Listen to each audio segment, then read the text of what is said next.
अनिल कपूर और माधुरी दीक्षित की जोड़ी को बॉलीवुड की हिट जोड़ियों में से एक माना जाता है। हालांकि इस जोड़ी को जैसी सफलता शुरुआती फिल्मों में मिली बाद वाली फिल्मों में नहीं मिली, खासकर लेट 90s में। बता दें इस दशक में इस जोड़ी की लास्ट रिलीज फिल्म रही थी राजकुमार, जो कि 1996 में आई थी। और इस फिल्म में अनिल कपूर व माधुरी दीक्षित के साथ नसीरुद्दीन शाह, रीना राय, फरीदा जलाल, संजय मिश्रा, अरुणा ईरानी, सईद जाफरी व डैनी डेंजोपा नजर आए थे। लेकिन ड्रामा, फैमिली, फैंटेसी, थ्रिल से भरी ये फिल्म 215 स्क्रीन पर रिलीज होने के बावजूद बॉक्स ऑफिस पर कुछ खास कमाल नहीं दिखा पाई और फ्लॉप रही। बॉक्स ऑफिस इंडिया की माने तो 6 करोड़ 50 लाख के बजट में बनी राजकुमार 5 करोड़ 68 लाख रुपए ही कमा पाई थी।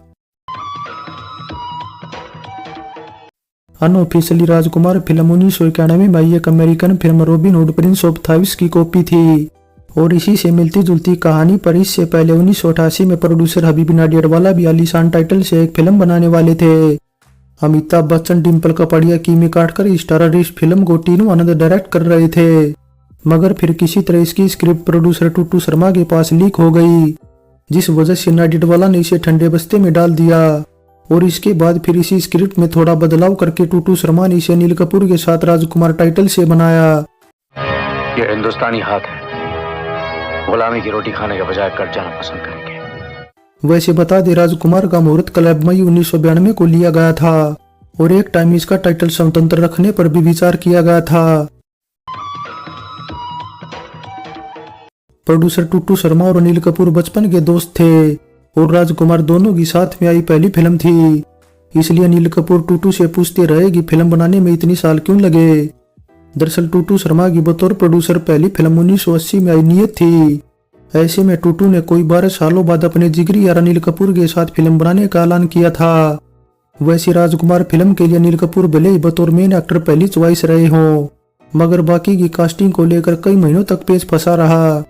दरअसल एक तो शुरुआत में फिल्म की कहानी काफी डिफरेंट थी और इसमें 3 हीरोइनों को कास्ट किया जाना था, इसलिए अनिल कपूर के अपोजिट सबसे पहले रवीना टंडन को कास्ट किया गया, मगर जल्द ही उन्हें निकाल कर उनकी जगह दिव्या भारती को कास्ट कर लिया गया और साथ में दूसरी व तीसरी हीरोइनों के तौर पर अप्रोच किया गया मनीषा कोइराला व शिबा को।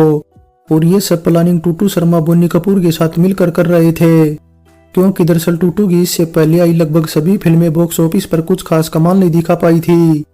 इसलिए बताया जाता है कि इन सभी हीरोइनों को टूटू शर्मा ने बोनी कपूर के ऑफिस पर बुलाया था और दिव्या भारती तो फिल्म करने को तैयार थी, लेकिन मनीषा और शिबा नहीं हुई, क्योंकि मनीषा ने जहां 3 हीरोइनों वाली फिल्म होने के चलते इनकार कर दिया, वहीं शिबा पहले स्क्रिप्ट व अपने रोल के बारे में जानना चाहती थी और स्क्रिप्ट तब जावेद अख्तर लिख रहे थे, सो वे सभी को स्क्रिप्ट सुनाने वाले थे।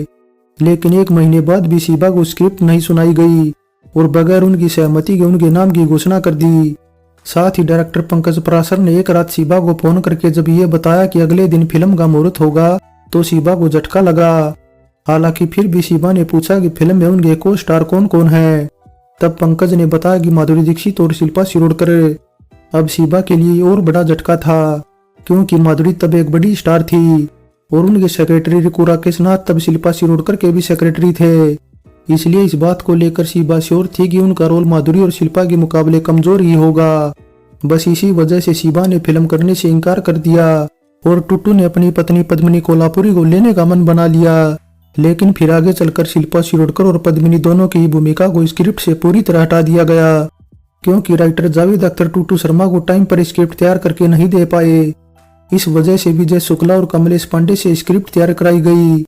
बेचैन हूं मैं, बेताब है तू। वैसे इस फिल्म में फीमेल कास्ट ही नहीं बल्कि मेल कास्ट को लेकर भी पेच उलझा हुआ था। दरअसल नसीरुद्दीन शाह वाला मेन खलनायक वाला किरदार पहले नाना पाटेकर निभा रहे थे, वहीं उनके छोटे भाई का किरदार गुलशन ग्रोवर निभाने वाले थे, मगर कुछ वजहों से जब नाना ने फिल्म करने से इनकार कर दिया तो कहानी में थोड़ा बदलाव करते हुए मेकर्स ने गुलशन ग्रोवर के रोल को भी हटा दिया और नसीरुद्दीन शाह को साइन करते हुए उनका डबल रोल कर दिया। हालांकि खबरों की माने तो अनिल कपूर नसीरुद्दीन की जगह पर परेश रावल को कास्ट कराना चाहते थे, जिसके लिए उन्होंने परेश पर प्रेशर भी डाला था, मगर परेश तब दूसरी फिल्मों में कुछ ज्यादा ही बिजी थे, इसलिए उन्होंने इनकार कर दिया। प्रोड्यूसर टूटू शर्मा ने राजकुमार से पहले 7 फिल्में बनाई थी और ये सातों की सातों जितेंद्र के साथ थी। नियत, मेहंदी रंग लाएगी, जख्मी शेर, ऐसा प्यार कहाँ, मर मिटेंगे, दांव पेच और अमीरी गरीबी जैसी फिल्में थी। इसलिए जितेंद्र को उम्मीद थी कि इस फिल्म में भी टूटू उन्हें साइन करेंगे, मगर जितेंद्र का करियर तब डावाडोल चल रहा था, इसलिए टूटू ने उन्हें पूरी तरह इग्नोर कर दिया। और वैसे भी ये सातों फिल्में बॉक्स ऑफिस पर कुछ खास कमाल नहीं दिखा पाई थी, इसलिए टूटू अपने करियर में गिरावट का जिम्मेदार जितेंद्र को ही मानते थे। सो इसलिए उन्होंने अपने बचपन के दोस्त अनिल कपूर संग अपनी किस्मत आजमाने का फैसला किया। लेकिन उनकी खुद की किस्मत तो फूटी हुई थी, साथ ही वे अनिल कपूर को भी ले डूबे और राजकुमार फिल्म बॉक्स ऑफिस पर बुरी तरह धराशायी हो गई। हालांकि इसके बाद टूटू ने अनिल कपूर संग एक और फिल्म घरवाली बाहर वाली भी बनाई, जो कि 1998 में रिलीज हुई थी और डेविड धवन ने इसे डायरेक्ट किया था, इसलिए फिल्म अपनी कमाई निकाल ले गई। बॉलीवुड में कई ऐसे सितारे हैं जिनकी जोड़ी को फिल्मों में देखने के लिए लोग तरसते रहे, लेकिन उनकी कभी कोई जोड़ी नहीं बनी। बता दें, इस लिस्ट में बॉलीवुड की टॉप एक्ट्रेस रही रीना रॉय और अनिल कपूर का नाम भी शामिल है, जिन्हें लोग एक जोड़ी के तौर पर देखना चाहते थे, मगर उनकी ये ख्वाहिश कभी पूरी नहीं हुई।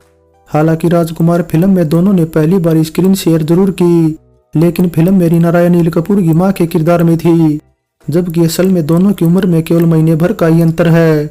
दरअसल अनिल कपूर रीना रॉय से महीना भर बड़े हैं, लेकिन फिर भी फिल्मों में डेब्यू पहले रीना रॉय ने किया था। बता दे, रीना ने जहां 1972 में आई फिल्म जरूरत से बॉलीवुड में डेब्यू किया था, वहीं अनिल कपूर की डेब्यू फिल्म हमारे तुम्हारे 1979 में आई थी। ऐसे में राजकुमार में जब रीना अनिल कपूर की मां बनी तो उनके फैंस को ये बात काफी ज्यादा खली। हालांकि रीना रॉय ने अपने एक इंटरव्यू में ये बात क्लियर कर दी कि उन्होंने ये फिल्म इसलिए की क्योंकि इस रोल में वे फिट बैठ रही थी। वैसे खबरों की माने तो रीना रॉय अनिल कपूर की जोड़ी कुछ इस वजह से भी नहीं बनी क्योंकि 1986 में आई फिल्म बंटवारा में जेपी दत्ता ने पहले अनिल कपूर को कास्ट किया था, मगर रीना रॉय ने जेपी दत्ता को बोलकर अनिल कपूर को निकलवा दिया और अपने पति मोहसिन खान को कास्ट करवा दिया। बस शायद इसी वजह से रीना और अनिल कपूर की जोड़ी कभी नहीं बनी। हालांकि ये भी सिर्फ मीडिया वालों की सोच है, हो सकता है सच्चाई कुछ और हो, क्योंकि अगर दोनों की जोड़ी बनती तो शायद काफी पहले 80 के दशक में ही बनती, जब रीना मेन हीरोइन वाले किरदार निभाती थी और अनिल कपूर के मुकाबले कहीं बड़ी हीरोइन थी। लेकिन शायद इसके पीछे की एक वजह रीना रॉय का शादीशुदा होना भी था, जिस वजह से उन्होंने फिल्में करना तब कम कर दिया था। एक नाम पर कई फिल्में बनाने का चलन काफी पुराना है।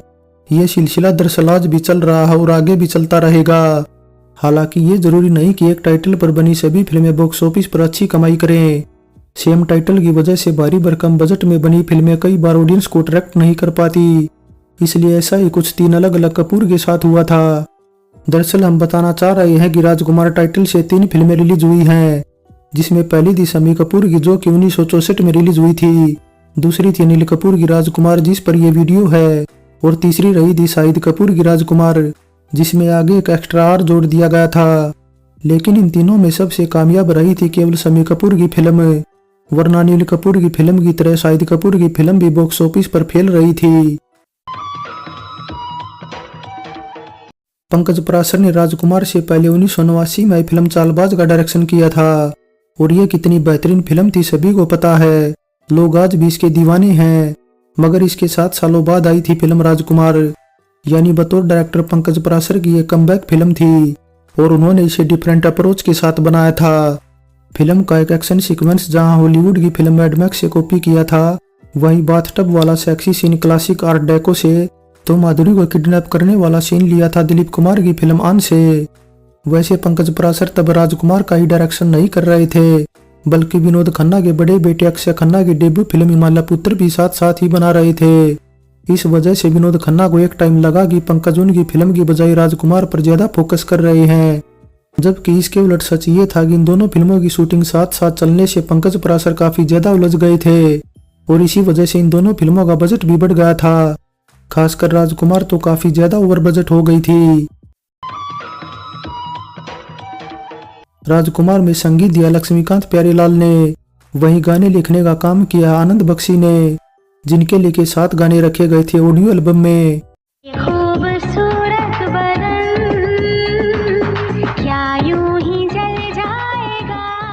विनस रिकॉर्ड्स एंड टेप्स के अंडर लॉन्च इस फिल्म की ज्यादा ऑडियो कैसेट नहीं बिकी, लेकिन कविता कृष्णमूर्ति का गाया मैंने किए पार 7 समंदर, उदित नारायण अलका याग्निक का गाया बेचैन हूँ मैं, तू बिजली है, वह पायल मेरे जादू जगाते हैं अच्छे गाने हैं।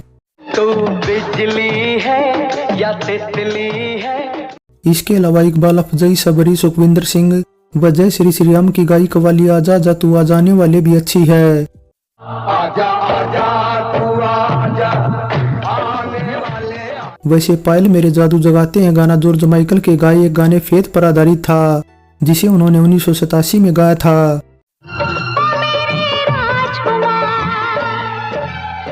फाइनली राजकुमार फिल्म का प्लॉट 80 के दशक की फिल्मों जैसा था, जिसमें अरेबियन नाइट्स का भी तड़का था।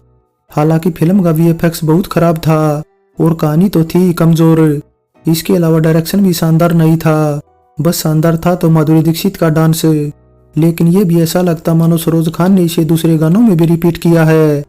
खैर वैसे भी ये साल अनिल कपूर और माधुरी दीक्षित दोनों के लिए ही कुछ खास नहीं रहा था, क्योंकि अनिल कपूर की इस साल 3 फिल्में रिलीज हुई थी, जिसमें राजकुमार के अलावा मिस्टर बेचारा और लोफर थी, लेकिन लोफर को ही थोड़ी बहुत सफलता मिली थी, जबकि माधुरी का तो और भी बुरा हाल था, क्योंकि राजकुमार के अलावा आयुन की याराना भी बॉक्स ऑफिस पर बुरी तरह पिट गई थी।